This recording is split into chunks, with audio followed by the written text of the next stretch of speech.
So here we have the Nissan Qashqai N connector on an 18 plate. I'm going to start off by showing you around the outside of the car, and then we'll hop in and run through some controls on the inside. But from the outside you can see it's a 5-door car with alloy wheels and tinted windows. Let's start off inside the boot and then work our way around the rest of the car from there. To approach the boot, you'll see we have reversing sensors. This car's also got a 360 parking camera.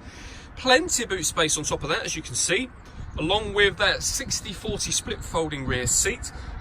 The boot space can also be increased by lifting, and if you wish to, removing both of these two tray sections. Okay, so we're just going to work our way back down the other side of the car, around to the front, and then we'll hop in and run through the controls on the inside.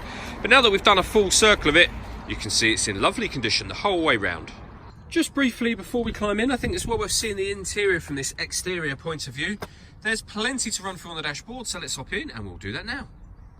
Okay, so now that we're inside the car, we're going to start with the dials. On the left hand side we have the rev counter, and on the right hand side the speedometer and fuel gauge. In the middle you can see the total miles for the car, which are 13,687. The information displayed above that can be changed using buttons on the steering wheel. At the moment you can see that it's a digital readout for the speedometer.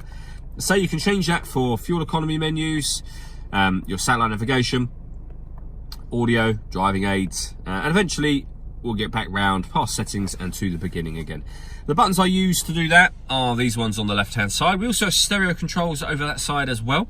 And then on the right hand side of the steering wheel we've got cruise control and speed limiter, as well as the ability to answer and end phone calls.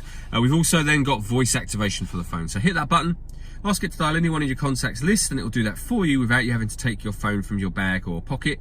That is of course once you've paired up the phone, and that is done on the touchscreen over in the centre just here. Before we come back to that, you can see this car's got DAB radio. We've also got AM and FM as well. If you want to listen to your own music, you can do. You can do that via the CD player or the auxiliary and USB inputs that you've got in this car. Plus, once you pair up your phone, not only can you make and receive phone calls, but you'll also be able to stream your music wirelessly via Bluetooth audio as well. This car's also got satellite navigation.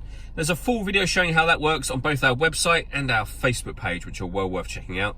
And it's got a 360 parking camera. If I pop the car into reverse, you can see there we got the reverse camera image and then a bird's eye view. So that's the around the car and the hedge that the car is parked next to. You can go a couple of steps further than that. You can actually put the front facing camera on and you can see the hedge just there and the bird's eye view, or a front facing camera and the front passenger side wheel camera. And these guidelines that are here help you line up in parking spaces. It does make it very easy to park this car. Below that we've got dual zone climate control, so you can adjust the passenger temperature and the driver temperature, the direction you'd like the air to be distributed in, the fan speed up and down from here, and then hit that button to turn the air conditioning on, or hit auto and the car will now maintain those temperatures by taking control of the fan speed for you, which you can see it doing. You can override that whenever you wish to turn auto off completely. Below that we have a 12-volt charging socket and electronic handbrake. We then have a 6-speed manual gearbox, and inside the central armrest the auxiliary and USB inputs that I mentioned previously, and a second 12-volt charging socket. The last thing I wanted to talk about is the panoramic glass roof on this car. There's a button up here that will open up the sun blind, and that will then open all the way to the back of the rear seats, and you can see that lets in a huge amount of extra light.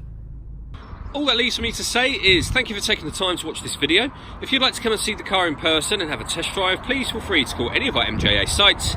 We'd love to hear from you soon.